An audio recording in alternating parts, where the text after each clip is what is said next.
Directos amigos, buenos días.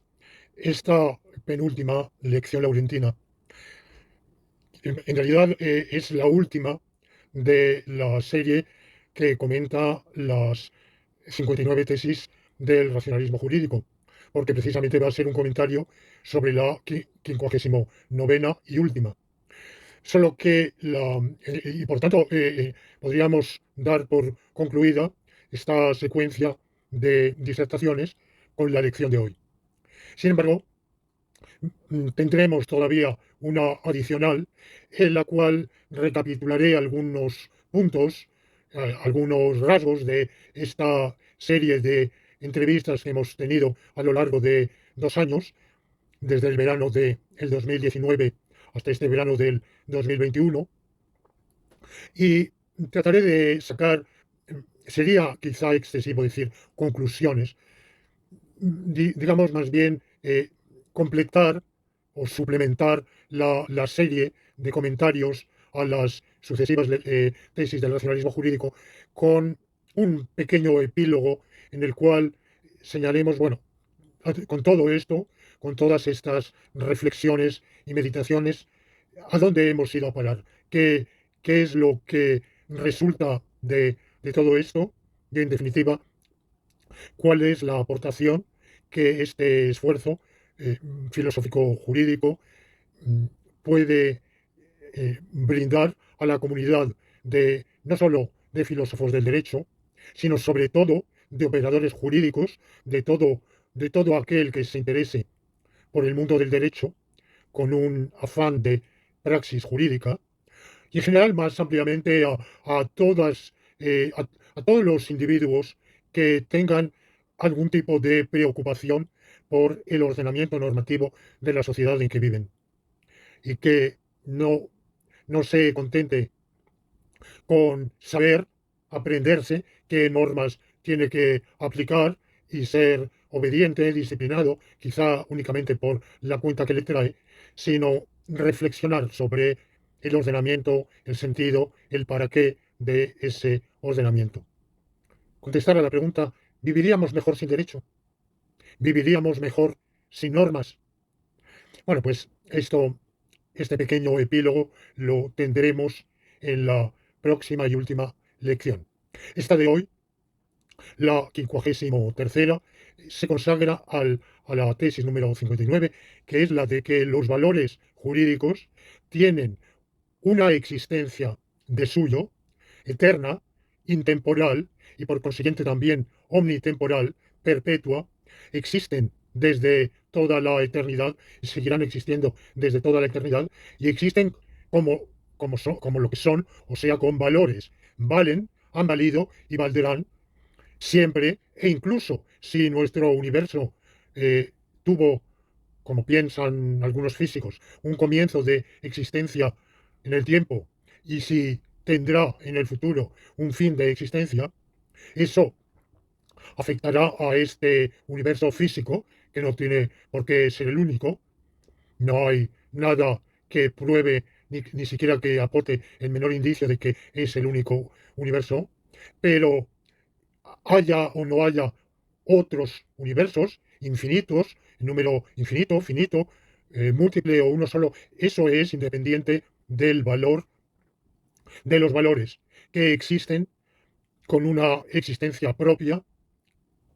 Y eso sí, los valores no están supeditados, subordinados a la realización de conductas conformes con ellos, y en cambio la realización de conductas conformes con los valores sí que está condicionada por los valores, es decir, que la conducta únicamente es valiosa cuando encarna un valor. El valor vale, tiene la vigencia axiológica que tiene, independientemente de que haya conductas que se atengan a ellos o no.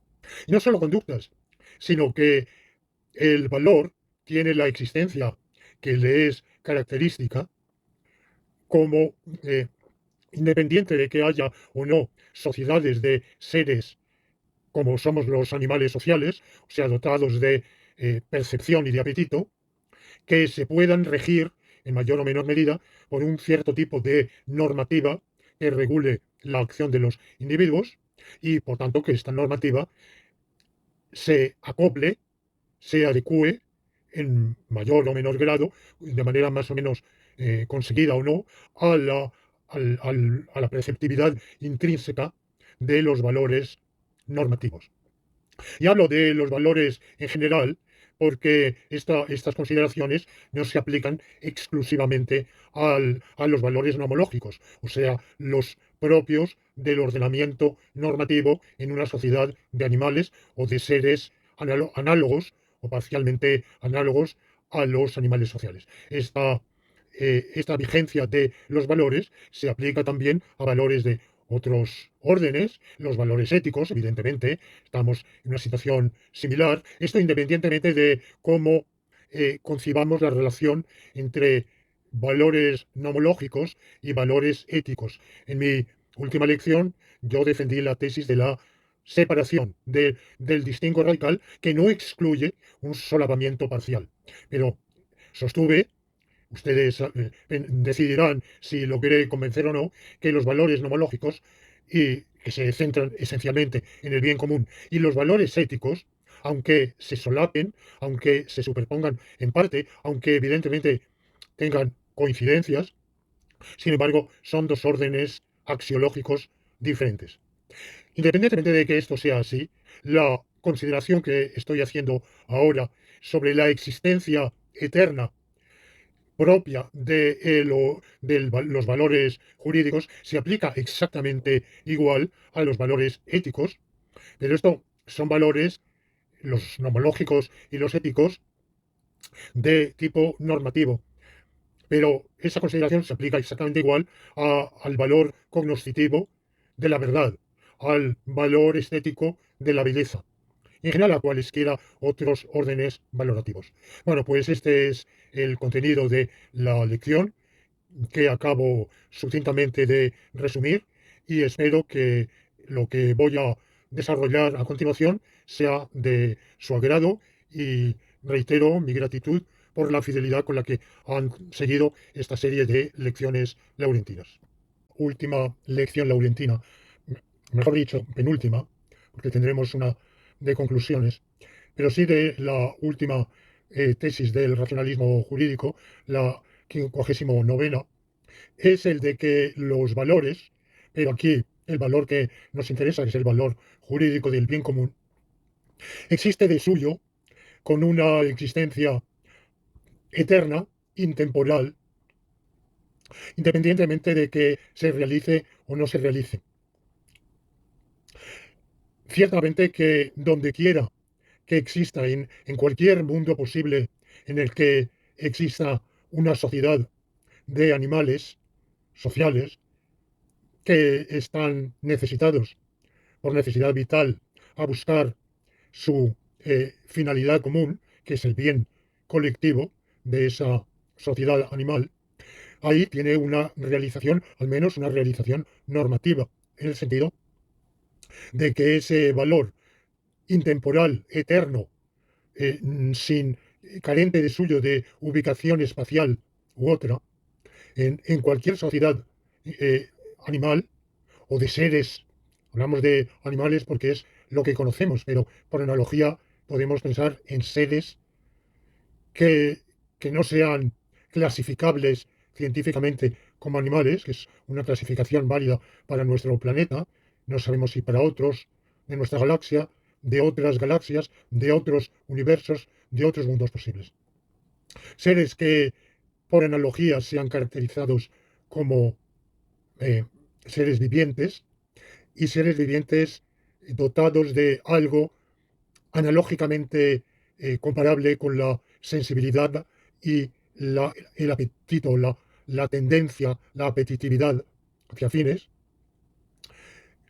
que son los rasgos que atribuimos en nuestro planeta a los animales, aunque no hay que desconocer que también otros seres vivientes, hongos, algas, eh, bacterias, plantas, tienen virus, tienen una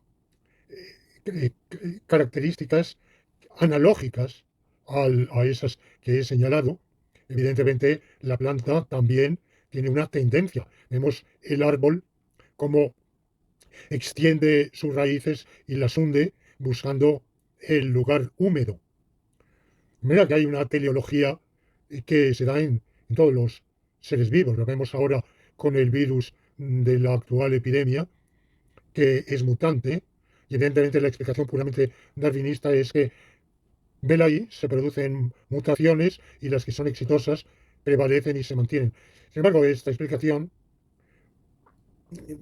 tiene el inconveniente de que lo explica todo y no explica nada, porque no explica por qué se producen esas mutaciones y, en definitiva, la raíz de la mutación es caótica o aleatoria, estocástica, mientras que el lamarquismo nos da una explicación, nos dice que hay una teleología, una tendencia adaptativa al medio. Bueno, de manera que yo no podría suministrar una definición de qué es la perceptividad o sensibilidad y el apetito propios de los animales.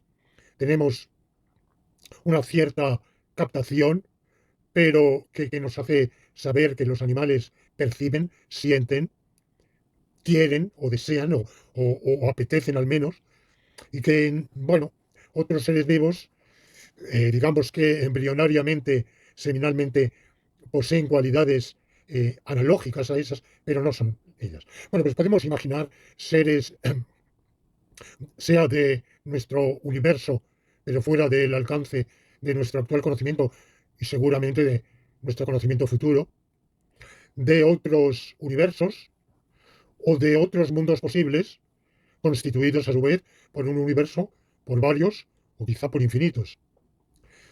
Y en ellos podemos concebir seres que, si pudiéramos conocerlos, titubearíamos en calificarlos como animales, pero presentarían rasgos analógicos y constituirían sociedades. Bueno, pues en ellos, en esas sociedades, también estaría vigente, por una exigencia de la propia naturaleza de la especie, el imperativo de que los miembros de la especie actúen según los requerimientos del bien común. Esa plasmación o realización del bien común, sin embargo, es una plasmación, es un, eh, mm, es un cuajar del bien común, un plasmarse del bien común normativo, no efectivo. Que exista el imperativo eh, nomológico o normativo de el bien común no implica que éste se cumpla. Sin embargo, también es verdad que una sociedad en la cual de animales, hormigas, termitas, delfines, bonobos, murciélagos, seres humanos, elefantes, porque nunca hemos de incurrir en la soberbia de creer que los humanos somos algo radicalmente distinto, que en nosotros hay un componente animal y otro extra animal. No, no hay nada, absolutamente nada extra animal o supraanimal en el ser humano. Somos animales con características particulares, como los murciélagos, las hienas, las focas o los pingüinos, pero, pero todo lo humano es animal. Bueno, pues el que es difícil imaginar una sociedad en la cual esté vigente por la naturaleza misma de las cosas, no por promulgamiento, ni por consenso, ni por convención, sino por una exigencia natural de la propia naturaleza de los individuos naturalmente congregados. Que esté vigente el requerimiento de vivir según las exigencias del bien común y que sin embargo esto no se cumpla.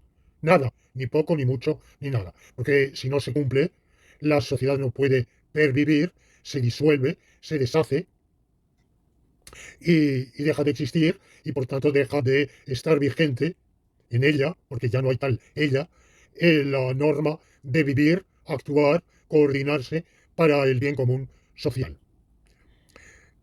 De manera que siempre que haya una sociedad animal, podríamos analógicamente extenderlo quizá a otras sociedades de seres vivos, pero me resulta un poco estirar las cosas demasiado, un poco forzado decir que las sociedades de plantas, que las hay, sabemos que hay plantas sociales y bacterias sociales, se rigen por una normativa, justamente porque en ellas hay tendencia, pero no hay apetito. Mientras que, por ejemplo, sabemos que las hormigas, los cefalópodos, que interactúan en agrupaciones sociales, constituyen sociedades muy, muy perfeccionadas y muy complejas, pero en esas sociedades, incluso como digo, de animales tan alejadísimos de nosotros, las hormigas están cerca, relativamente, como todos eh, los insectos, pero los cefalópodos están alejadísimos.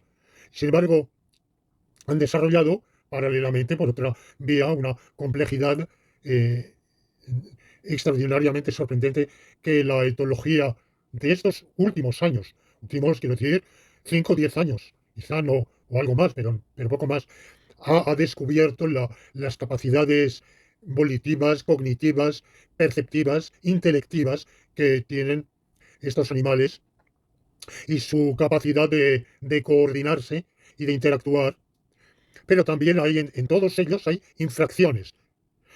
En realidad tiene sentido hablar de norma, una norma, la vigencia de una norma, cuando existe la posibilidad física, material, biológica, de vulnerar la norma. Y efectivamente, cuando hay desviaciones, como sucede en las sociedades de insectos, las infracciones son excepcionalísimas, pero las hay.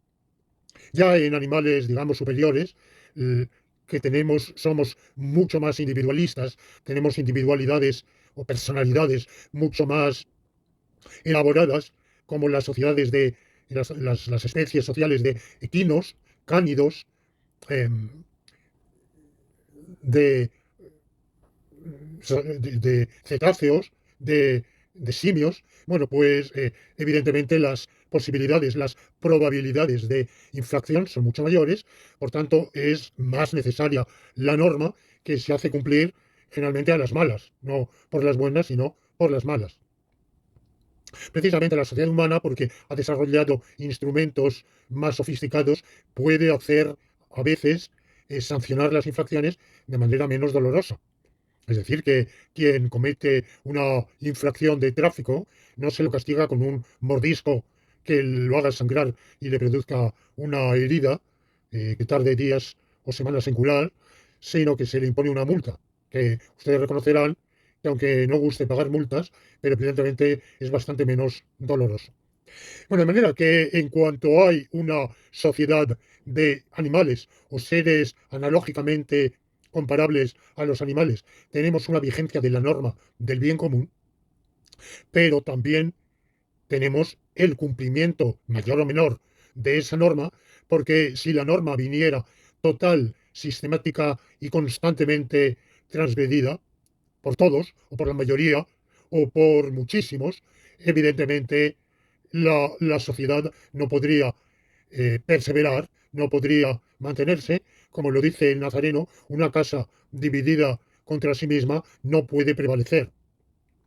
Entonces, si los miembros de la sociedad no respetan ninguno, o casi ninguno, o la mayoría no respetan la norma del bien común y las normas derivadas de esa norma de actuar para el bien común, si las infringen, no ocasionalmente, que sin duda lo hacemos todos, no creo que ninguno de nosotros se salve, pero sistemática y constantemente, bueno, si eso es así, se acaba la sociedad.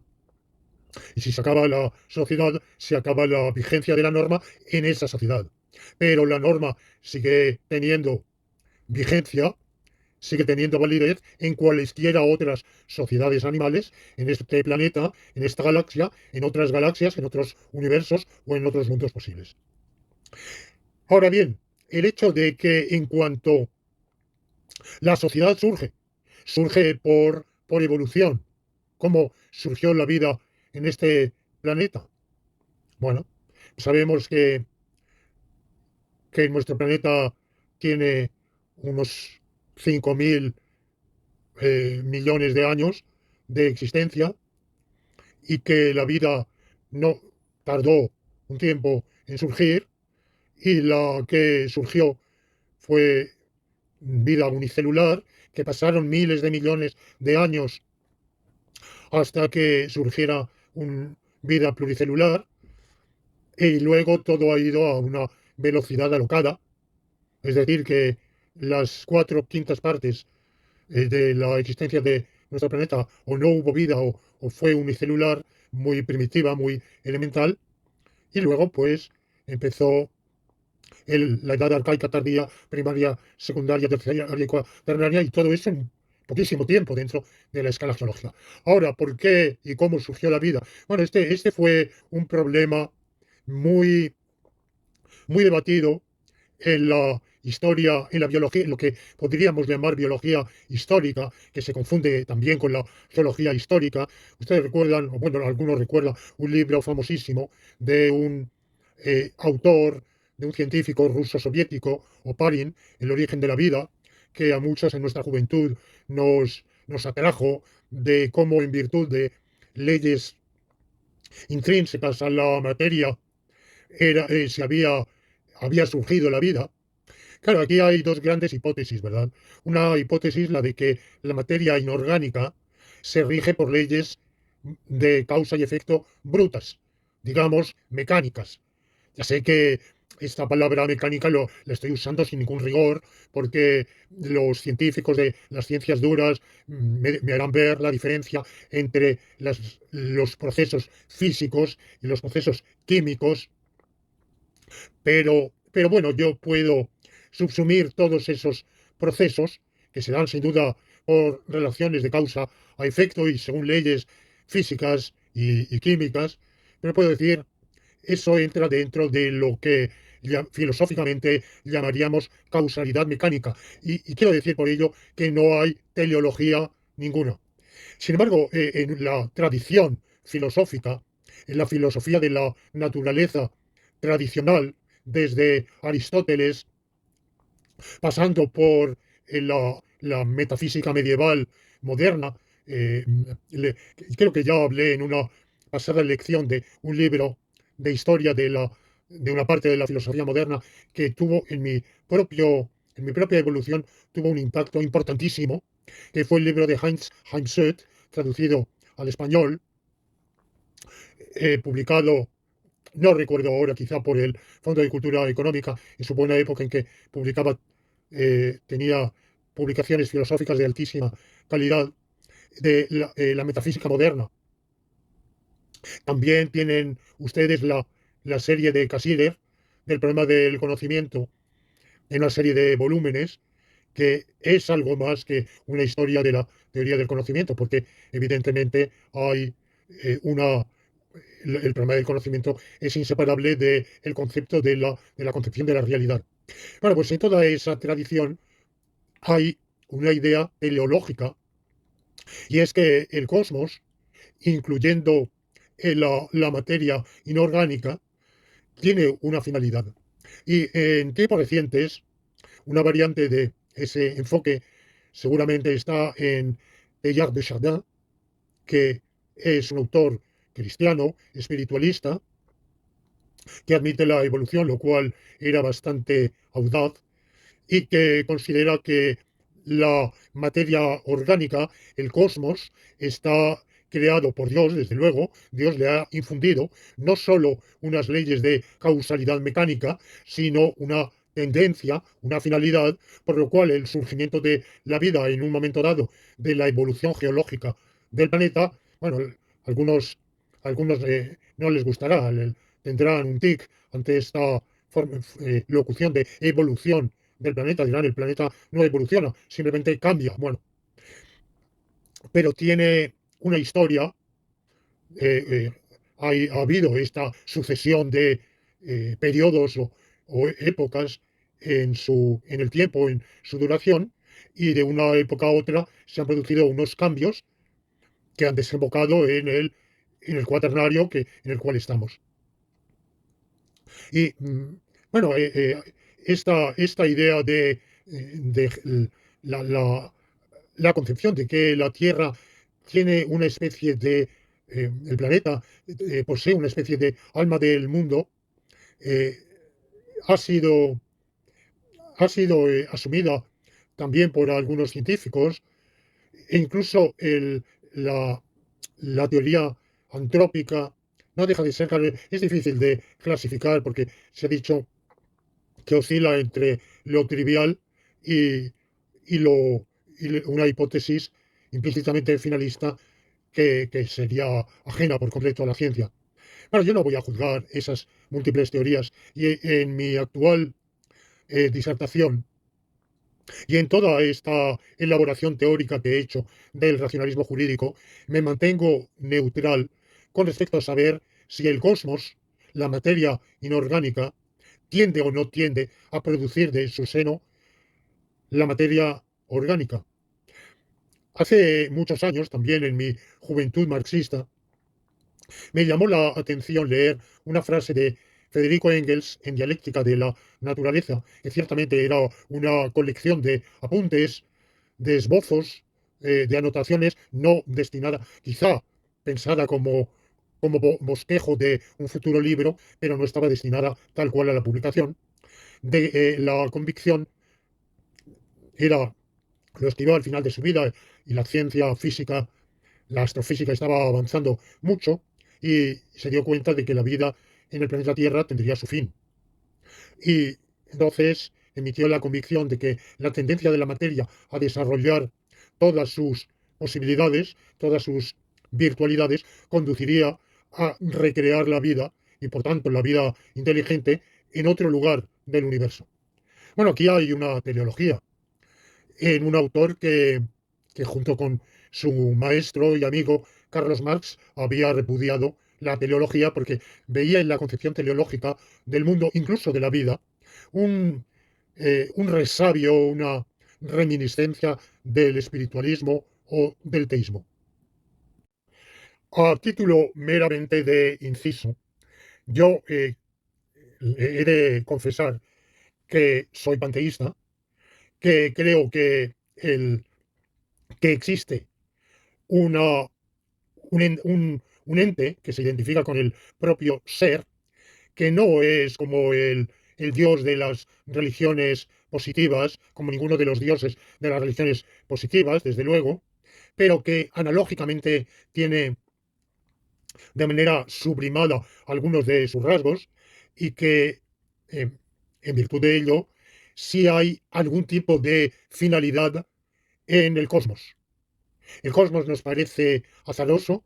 ¿Por qué por qué se produjo el Big Bang? Si es que se produjo, vamos, hace 14.000 millones de años y no 28.000 o 7.000. ¿Por qué la velocidad de la luz es de 360.000 kilómetros por segundo y no el doble o la mitad? Bueno, parece que son leyes brutas que están porque sí y que hay tales galaxias y no otras. ¿Por qué en nuestro sistema planetario hay un planeta habitable y no tres? ¿O por qué el nuestro tiene un satélite natural y no cinco o dos o ninguno? Bueno, todo eso parece producto de una, se diría del azar, yo diría más bien de una causalidad bruta. Bueno, yo tengo la convicción de que existe en el cosmos una cierta teleología, pero esa es una convicción en la cual yo no he trabajado. Es más una convicción prefilosófica de que me resulta más convincente eso que, que, que la idea de que no, existe porque sí. En última instancia, si no hay tal finalidad ninguna, es que existe porque existe. Lo cual, pues, me cuesta trabajo entenderlo porque soy leibniziano, muy leibniziano, comulgo con la mayoría de las tesis no con todas, pero sí con la mayoría de las tesis de la filosofía de Leibniz, entre otras, el principio de razón suficiente. Y creo que todo tiene un porqué.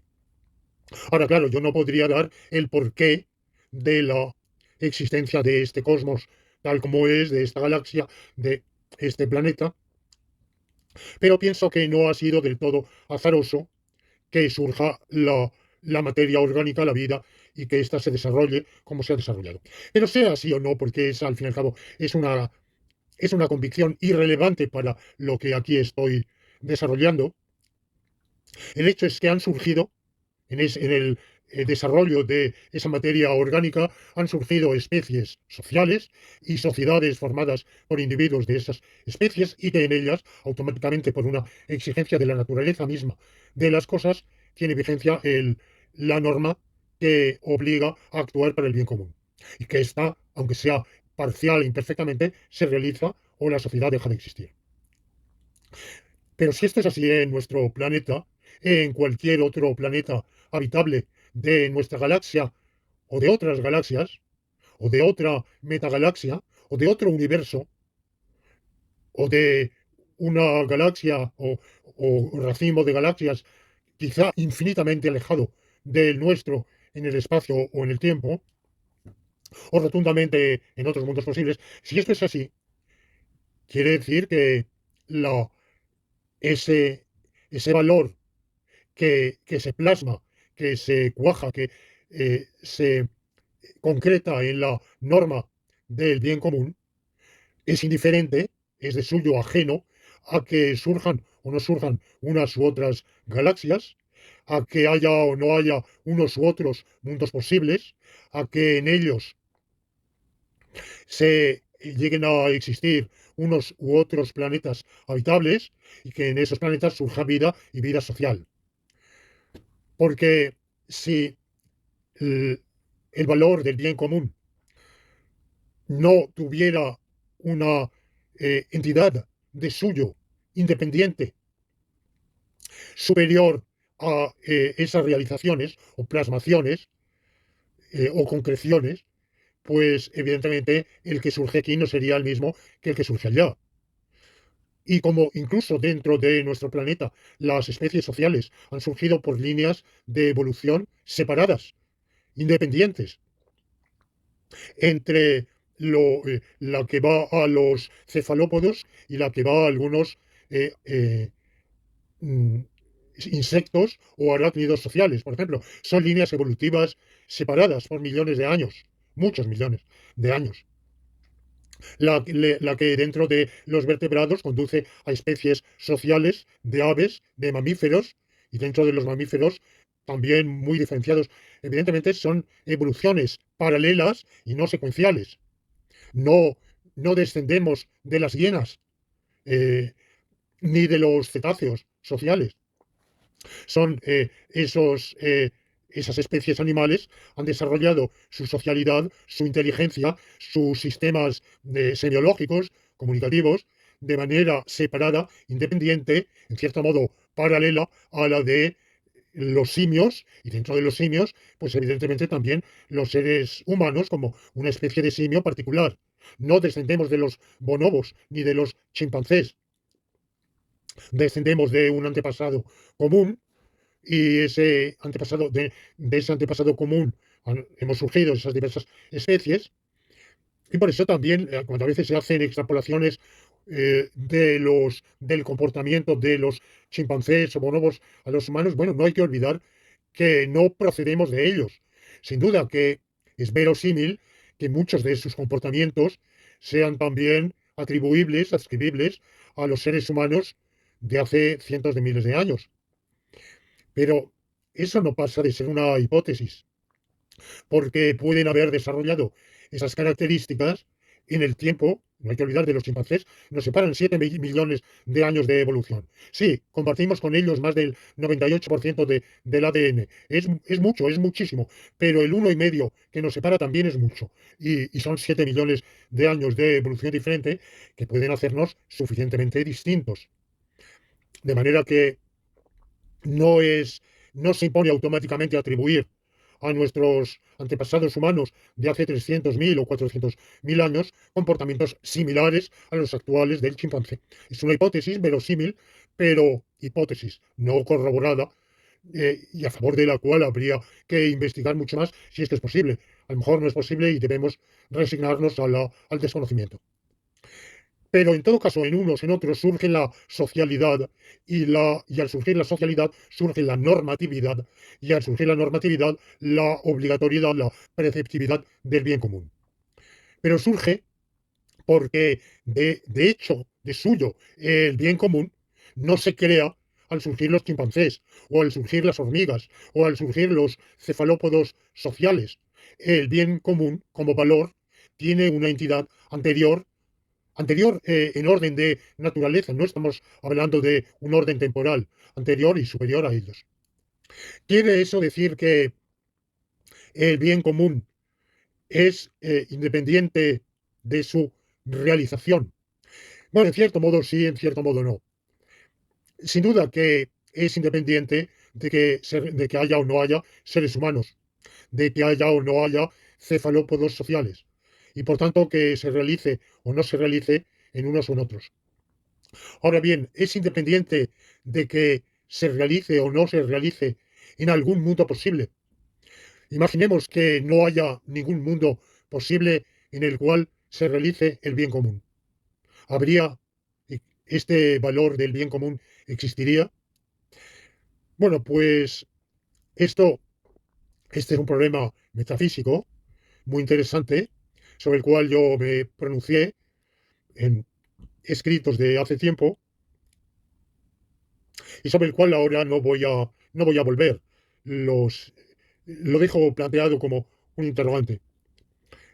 El- Mi respuesta entonces, si tienen curiosidad, es que no existiría el bien común, ni existiría ninguna propiedad si no se realizara en uno u otro mundo posible. O sea, propiedades puramente flotantes, no realizadas en ningún lugar, en ningún mundo, mm, puramente etéreas, carecerían de realidad. Las propiedades, por supuesto, subsisten independientemente de que se realicen o no se realicen aquí o allá. Por ejemplo, el color azul es una propiedad y en nuestro planeta se realiza en una serie de objetos, el mar, el cielo, que se ven igual de azules, una serie de flores de color azul, en una serie de aves que son de color azul, de flores, y por supuesto de objetos teñidos por el ser humano. Y podríamos imaginar que en nuestro planeta desapareciera el color azul y todos los objetos de color azul tuvieran un color diferente. Bueno, pero no por ello dejaría de existir el color azul, que puede plasmarse, materializarse en otros planetas, en otras galaxias, en otros universos. Pero mi tesis era la de que si en ningún universo ni mundo posible se realiza el color azul, entonces no hay tal color azul. Bueno, esto aquí, de nuevo, es un problema metafísico que al filósofo no le puede resultar indiferente, pero como aquí estamos en filosofía jurídica, lo vamos a dejar de lado. Lo que no podemos dejar de lado es el problema del valor del bien común, porque si el bien común como valor existiera solo cuando surge una sociedad, si al surgir esta sociedad y en ella la imperatividad del bien común es cuando surgiera este bien común, si el bien común no tuviera una entidad, un valor que anterior, superior al surgimiento, a la plasmación, no al surgimiento, sino a la plasmación, a la concreción, a la materialización en esta sociedad y en la otra, pues ni siquiera en nuestro planeta podríamos decir que es común ese valor a las sociedades de termitas, de hormigas, de abejas, de cefalópodos, de, de simios, de cetáceos. Y lo es, porque en todas ellas hay una normatividad. Esa normatividad en unas se respeta más y en otras menos. Quizá los humanos, justamente porque somos los más evolucionados o los más avanzados, bueno, esto ya sé que también disgusta a muchos que dicen, no, no somos mejores. Bueno, quizá no somos mejores, pero creo que somos animales más complejos y más individualistas. Nuestra individualidad, nuestra personalidad es mucho más acusada que en otras especies. Dos individuos de una misma comunidad de pingüinos son más parecidos entre sí que dos humanos. Y por eso quizás somos más díscolos, más personalistas, más tendentes a hacer lo que nos da la gana y por tanto más necesitados todavía de la imperatividad colectiva de la autoridad que imponga una norma. La norma. Norma del bien común. Norma del bien común que también está vigente en las sociedades de hormigas y en cualesquiera otras. Luego, de suyo, el bien común es un valor que no surge con el surgimiento del ser humano. Bueno, y digo que el bien común es un valor. ¿Qué entiendo por valor? Bueno, pues aquí, evidentemente, el adentrarnos en este tema nos llevaría a unas disquisiciones filosóficas que desbordan amplísimamente nuestro campo y más aún el espacio de esta lección. Yo los invito a ustedes a, a buscar un poco más de lo que estas lecciones mm, quieren aclarar las 59 tesis del racionalismo jurídico, que a su vez sintetizan, resumen, compendian el contenido del libro Visión Lógica del Derecho. Es un libro de filosofía jurídica, pero que se sustenta en una metafísica y que remite a un sistema filosófico. Y quienes tengan la curiosidad y hayan tenido la paciencia de llegar hasta esta lección, creo que son individuos a quienes no les resulta indiferente la filosofía, porque esta serie de lecciones de filosofía jurídica, sin duda que están afectadas por el adjetivo jurídica y muy orientadas a problemas de los operadores jurídicos, de la praxis jurídica, pero más aún, sustantivamente, están orientadas hacia la filosofía. Son lecciones filosóficas, más incluso filosóficas que jurídicas.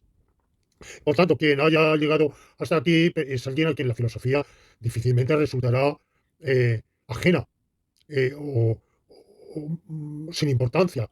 Entonces yo los exhorto a que estudien la filosofía de los valores, que empiecen quizá por aquel librito, también editado por el Fondo de Cultura Económica en sus buenos tiempos, de Riciere Frondizi, que son los valores. Eh, Sigan, por ejemplo, por los artículos del Diccionario de Filosofía de Ferrater Mora, Axiología y Valores, y luego completen tanta otra bibliografía. La filosofía de los valores, la axiología, es una rama de la filosofía reciente que se inicia en la filosofía de habla de lengua alemana, pero en el espacio germánico, más que en la de la, el Reich alemán, se genera en el Imperio Austrohúngaro, en finisecular de finales del siglo XIX, bueno, también en autores alemanes, pero digamos, más aún en autores austríacos del imperio austríaco, austríacos en el sentido del imperio de los Habsburgo de aquella época, como Brentano, sus discípulos, Magnon, Ehrenfels, por otro, por otro camino, pero relacionado en la escuela suroccidental alemana, en el neocantismo de Friburgo, particularmente en Rickert, y, eh, mm, y después, bueno, no puedo dejar de mencionar a Lotze, que quizá es el primer gran desarrollador de una teoría del valor, y luego los grandes adalides de la axiología que se considera fenomenológica, que son Max Scheler y Nikolai Hartmann. Y es un poco abusivo decir que encasillarlos en la fenomenología, porque Husserl, en cambio, no es particularmente un autor que se cite mayormente entre los iniciadores o desarrolladores de la axiología, ha influido en ella, pero en cambio él, por los valores en sí mismos, no digo que esa palabra Wert no aparezca en su obra, que yo no conozco tan bien como para poder afirmarlo, seguramente sí, pero vamos, no es un tema el axiológico que Husserl haya desarrollado, por el cual se haya interesado particularmente. Y sin duda Scheler y Hartmann están influidos por la fenomenología de Husserl, pero Scheler más. Quizás Scheler es un fenomenólogo. En cambio, cuando se dice que Nicolai Hartmann es un autor de la fenomenología, esto es abusivo. lean la ontología de Hartmann y verán lo que dice del método fenomenológico. Le parece un método útil el atender a las cosas según se presentan, al fenómeno, en su aparición, pero considera que como método filosófico no puede ser exclusivo y que la reflexión filosófica, la intentio oblicua, ha de completarlo, que el filósofo ha de desarrollar su reflexión filosófica, que lo conduce a averiguar cómo es la realidad, cómo es el ser, partiendo del conocimiento prefilosófico, del conocimiento vulgar, partiendo del fenómeno, de las apariencias, pero no ateniéndose exclusivamente a ello, a diferencia de lo que haría la fenomenología. De manera que clasificar a Nicolai Hartmann, que es, hablo de Nicolai Hartmann porque es otro de mis grandes inspiradores, no así Scheller,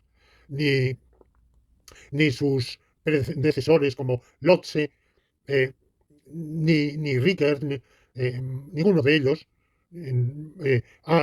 Sí, los he leído con mayor o menor atención, pero en cambio a Hartmann lo he estudiado durante mis años mozos principalmente y algo después con ahínco, con mucho interés. He aprendido muchísimo de Hartmann y me siento mucho más en sintonía, en afinidad con la axiología de Hartmann.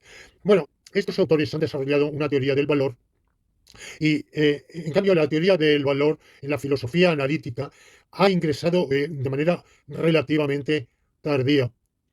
Tuvo ciertamente una presencia en filósofos anglosajones de mediados de comienzos o mediados del siglo XX, como Finlay, por ejemplo, eh, pero, pero la recepción de incluso la palabra value rara vez se, se encuentra en la tematización de los primeros filósofos analíticos que se interesan por cuestiones de juicios de bien o de mal, de juicios éticos. Ya hemos hablado en lecciones anteriores del cognitivismo y el no cognitivismo, el intuicionismo ético de Moore, por ejemplo, que es una forma de cognitivismo. La cualidad del bien es una cualidad que tiene entidad propia y que se capta por una intuición intelectual, pero la tematización de los valores es posterior. Y hoy sí, hoy es bastante común entre los filósofos analíticos hablar del valor. Bueno, lo interesante con la teoría del valor es que es una, es una rama de la metafísica, de la ontología, que considera que hay una, eh, una región, una esfera del ser, que es la esfera de los valores, y que está constituida por una pluralidad de, a su vez, de subregiones o zonas o espacios de valores diferenciados, y ha habido diversas clasificaciones, desde Lotze hasta la más conocida es la de Scheller, y bueno, la que yo más he estudiado es la de Hartmann, que señala una pluralidad de esferas del valor, los valores instrumentales, vitales, los valores éticos, estéticos. eh, Scherer habla también de los valores religiosos, como la santidad. Hartmann es mucho menos sensible a ese tipo de consideraciones, porque él era ateo y bastante indiferente a todo el fenómeno religioso. Y los valores estéticos, los valores cognoscitivos. Y cuando se habla de valores, se habla también de antivalores o contravalores. No hay belleza si no hay fealdad.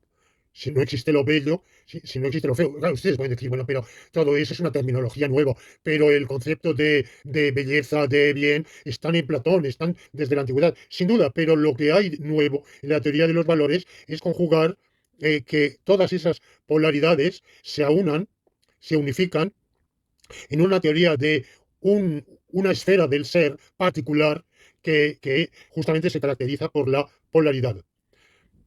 Y en esa polaridad podemos deslindar esa serie de zonas o de subregiones, de espacios, de polaridades diferentes. No es lo mismo la polaridad de el valor cognoscitivo, la verdad tiene un valor por sí mismo. Bueno, esto ha sido rechazado por algunos iconoclastas como Stitch, que dice la verdad no tiene ningún valor, ni intrínseco ni instrumental. La verdad es una cualidad de ciertos enunciados, es una propiedad entre varias, que de un modo de relacionarse los enunciados con la realidad, y hay otros modos de relacionarse que no hay por qué preterir, no hay por qué decir la verdad es la buena. Bueno, claro, este punto de vista que desarrolló en los años 90 fue muy discutido, fue muy original, pero evidentemente tuvo poco atractivo. Pero no deja de relacionarse con lo que por la misma época decía Hilary Putnam en el último periodo, en el periodo tardío de su idealismo trascendental, cuando dijo las teorías científicas no hay por qué exigirles que sean verdaderas. A lo que tenemos es a una teoría ideal. Y una teoría ideal es una teoría eh, justificada. Entonces, una teoría justificada es una teoría que corresponda a un modelo adecuado al alcance de nuestras capacidades cognitivas y de nuestros esfuerzos cognitivos, pero ese modelo puede no ser idéntico a la propia realidad. Y por tanto, exigir la adecuación a un modelo que sea idéntico a la realidad es exigir algo fuera posiblemente de nuestro alcance y que no hay por qué exigir. Bueno, fueron teorías idealistas, digámoslo así, que tuvieron su atractivo. Como últimamente yo no he seguido trabajando en teoría del conocimiento, desconozco en qué medida hoy, en 2021, sigan teniendo el atractivo que tuvieron en ese momento o lo hayan perdido.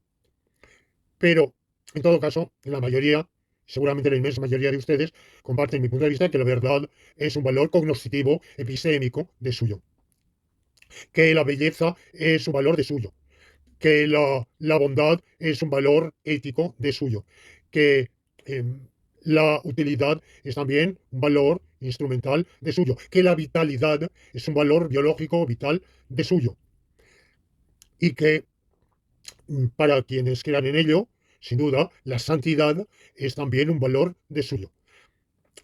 Y hay otros. Evidentemente, esta lista no tiene por qué ser exhaustiva, ni mucho menos. Claro, alguien puede decir, bueno, ¿por qué esos y no, por qué esas escalas, 8, 9, 10, las que sean, y no 45 o infinitas? Seguramente son infinitas. Nuestra capacidad de discernimiento, de conocimiento, de alcance es finita y por tanto hemos discernido esas, pero no hay por qué discernir otras.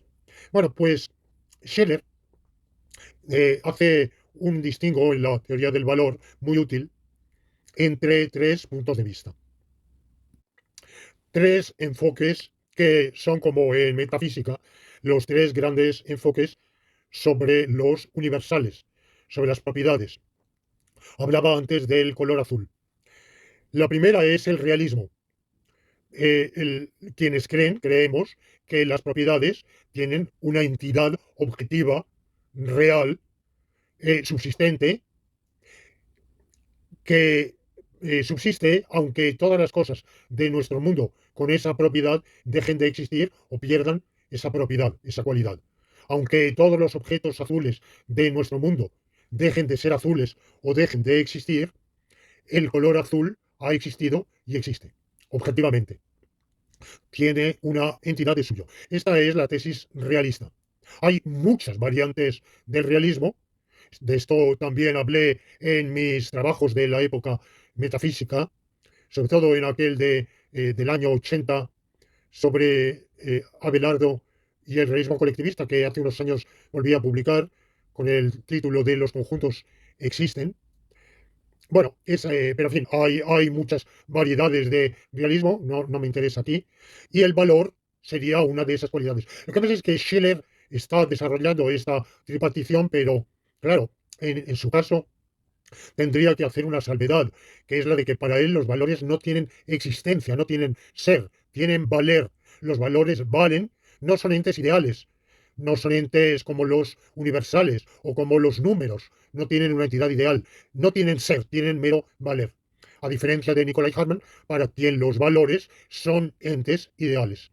Tienen entidad, tienen existencia, no tienen la efectividad de los objetos espaciales, pero sí tienen entidad, existencia de los entes. Son entes, son verdaderos entes. Bueno, primero el realismo, por tanto. Segundo, el conceptualismo o constructivismo. No es que sea exactamente lo mismo conceptualismo y constructivismo, pero son primos hermanos, podríamos decir. Son concepciones para las cuales las cualidades, en este caso los valores, no tienen entidad de suyo, pero tienen una entidad una vez que hay seres para los cuales ciertas cosas valen, ciertas cosas adquieren el valor, un atractivo, un valer de belleza o de verdad o de bien eh, o de vitalidad.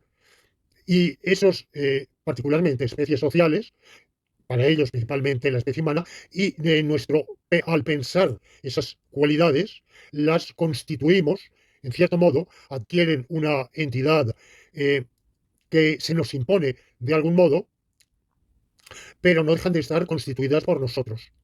Si no existiéramos y si no eh, estimáramos ciertas cosas como valiosas, por encarnar uno u otro de esos valores, los valores mismos no existirían. Y finalmente, una tesis más extrema, que es el nominalismo, y es que el valor es un mero nombre.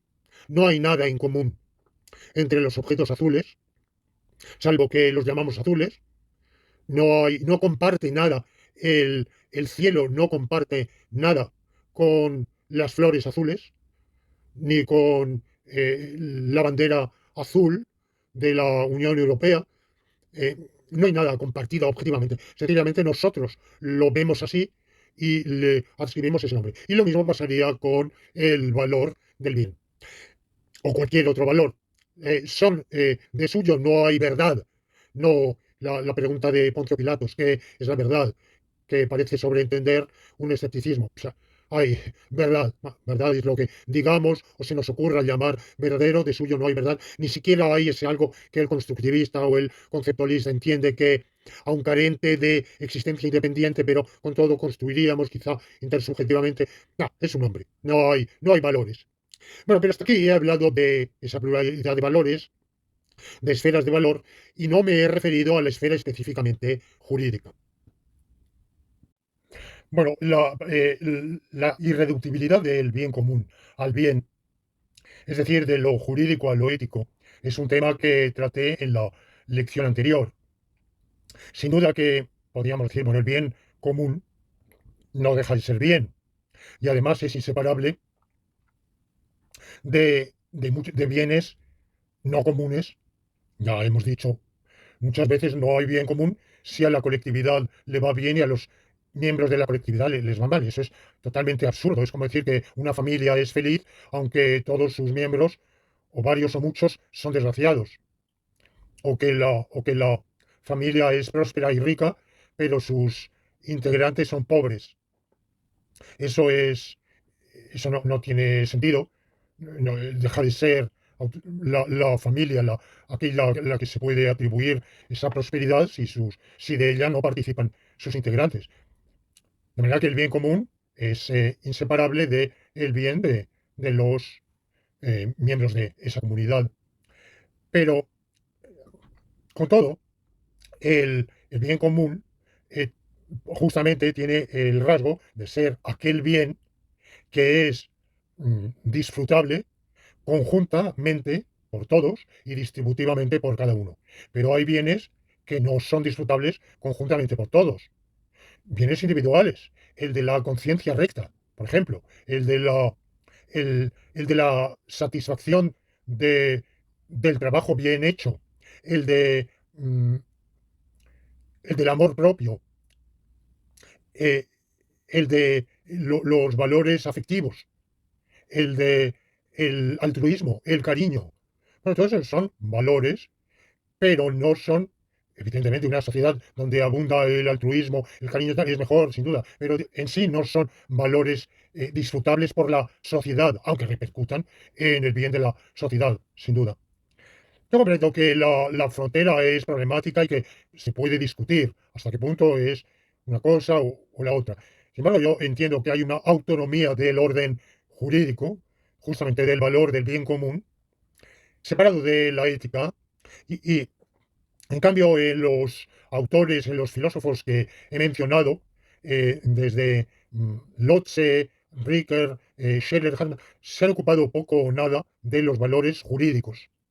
Claro, ustedes van a preguntarme, ¿y por qué? Bueno, pues quizá porque entendían que estaban tampoco, bueno, esta afirmación que hago es quizá un poco perentoria, ¿eh? Porque, claro, yo hace muchísimos años que no los he leído, no los he releído y también cuando los leí yo no me interesaba especialmente por lo jurídico y es posible que sí, que aparezca más de lo que yo quiero recordar en este momento en la temática del valor jurídico. No recuerdo yo ahora que se ocupen de él y menos como valor diferenciado de la ética.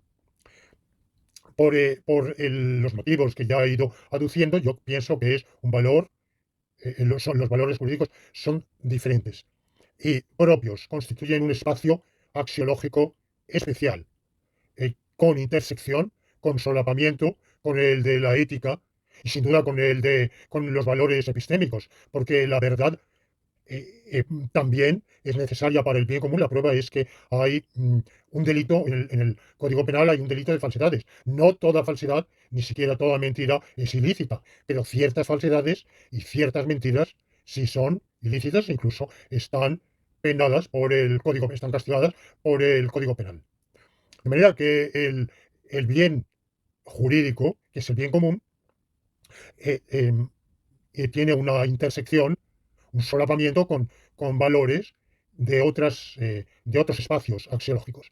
Sin embargo, de suyo tiene una entidad propia. Pero he hablado del valor del bien común. Y esto me plantea el problema de si hay un solo valor eh, jurídico o hay varios.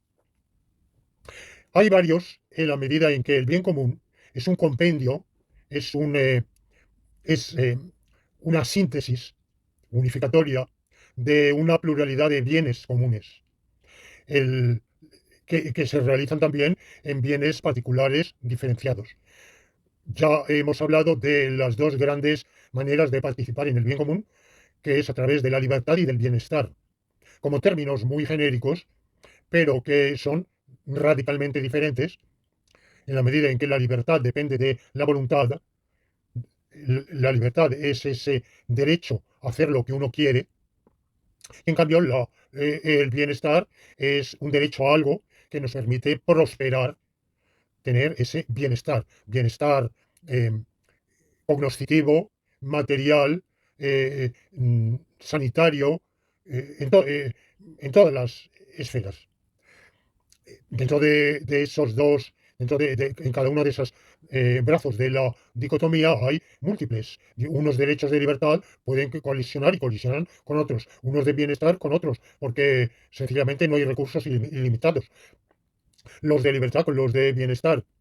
Bueno, pues yo he citado y defendido la tesis de Isaiah Berlin de que hay una pluralidad de valores, pero yo diría en la propia esfera jurídica, que entran en conflicto entre sí. Pero todos ellos son facetas del bien común. El bien común es infinitamente complejo y por tanto se desglosa, se ramifica en esa pluralidad de bienes comunes y particulares. Pero como todos ellos son sintetizables, aunque contradictoriamente, desde luego, en ese común denominador que es el bien común, bueno, pues en cierto sentido solo hay un valor jurídico que es ese del bien común. Valor existente de suyo, eterno, inmutable, que unas veces se realiza y otras no se realiza. Y voy a terminar esta lección con una pregunta, y es qué relación se da entre el valor y aquello en lo cual se plasma, cuaja, se materializa, se realiza o se concreta el valor. En la terminología de Scheller hay una diferencia entre el valor y el bien.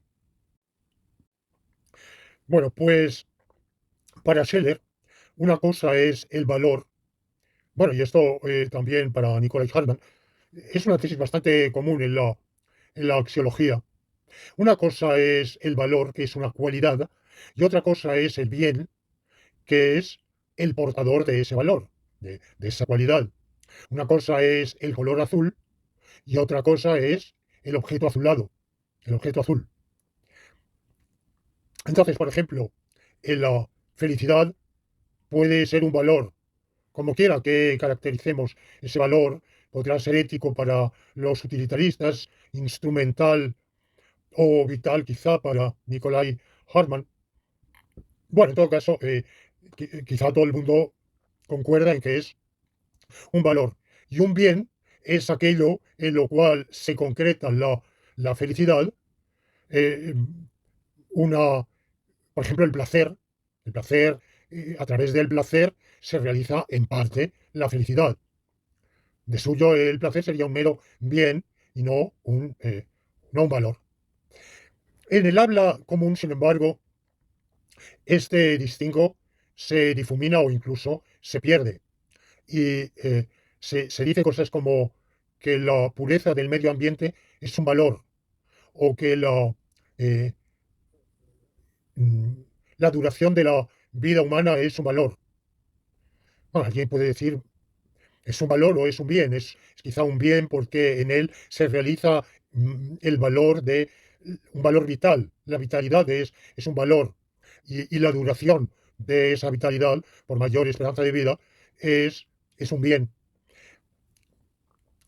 Yo en realidad creo que el distingo comprendo que es pertinente, que no es inventado por Scheller, pero piensa también que todos sabemos que aquello en lo cual se plasma para nosotros un valor pasa a ser valioso y que en lo sucesivo su existencia misma es valiosa y deseamos que exista y por tanto pasa a ser un valor. Por ejemplo, la verdad es un valor epistémico. La ciencia es un instrumento, en la ciencia, en el conocimiento, se realiza ese valor de la verdad. Por tanto, la ciencia es un bien en el cual se realiza el valor epistémico de la verdad. Sin embargo, o si quieren el conocimiento, sin embargo, ese bien pasa a ser un valor.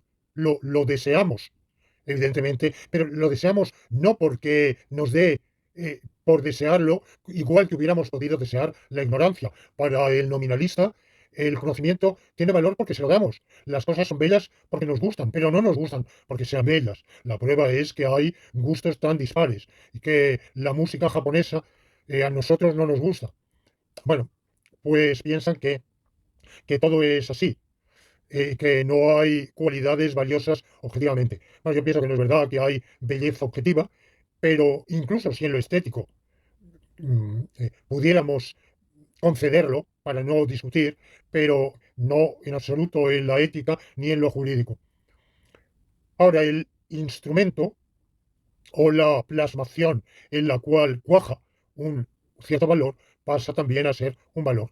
Y, por tanto, la diferencia que debe ser entre el bien y el valor, realmente ni en el habla común ni en el habla filosófica tiene por qué ser, tiene un sentido inicialmente, sin duda, pero podemos prescindir perfectamente de ese distingo. Y entonces, cuando en el derecho penal, una de cuyas escuelas más influyentes, el finalismo de Hans Welzel, estaba directamente influido por la axiología filosófica, concretamente por autores como Rickert y Nicolai Hartmann.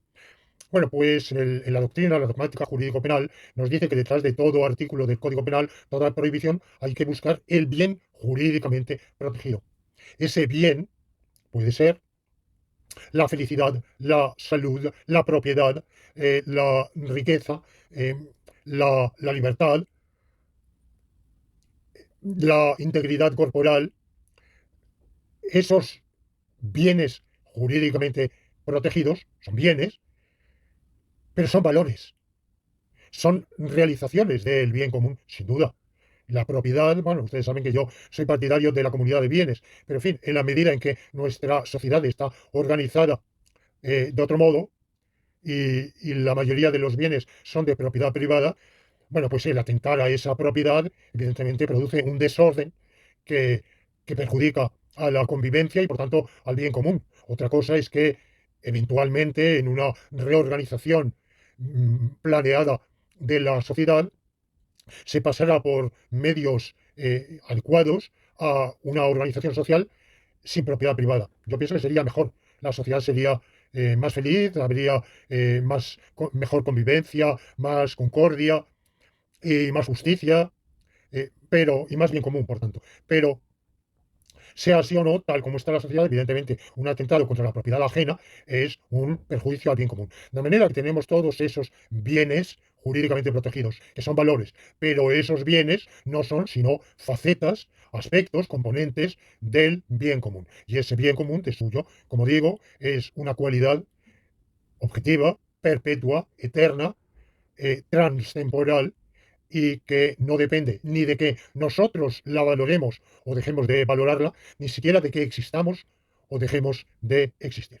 Bueno, pues con esto pongo punto final a esta lección, a la explicación de esta última tesis del racionalismo jurídico, y ya únicamente me queda una lección complementaria que será de un comentario retrospectivo con algunas conclusiones o con algunos aspectos salientes de lo que yo pienso que ha aportado esta serie de lecciones, y una invitación a ustedes a que se adentren por la senda de estas reflexiones, de estos estudios, y que si tienen la bondad interactúen conmigo y me hagan saber sus críticas, sus objeciones, sus comentarios, sus exhortaciones, eh, para el desarrollo investigativo posterior.